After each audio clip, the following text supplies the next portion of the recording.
कोरडा खोकला आहे. ह्या कोरड्या खोकल्याने ना 2-3 महिने अक्षरशः त्रास दिलाय मला. हा खोकून खोकून एवढी औषधं करतीये, सगळ्या जो सांगेल ती औषधं करतीये, पण हा खोकला काही कमीच होत नाही. खोकून खोकून मला अतिशय अशक्तपणा आलेला आहे. काय करावाची इच्छा होत नाही. का असं होत असेल? माझा खोकला हा इतके दिवस का राहिलाय?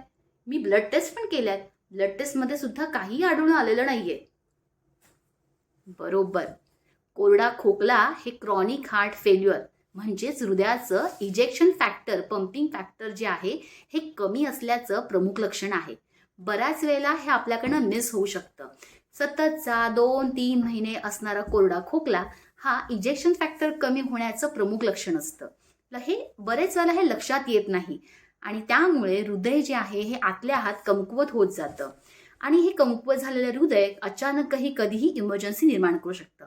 त्यामुळेच हे असे जे काही लक्षणं आहेत, ह्या लक्षणावरनं आपल्याला हे लक्षात येतं की आपला हा त्रास आहे हा हृदयरोगाचा आहे आणि आपल्याला इमर्जन्सी येण्याची शक्यता आहे का. त्यामुळे ह्या लक्षणांकडे कधीही दुर्लक्ष करू नका.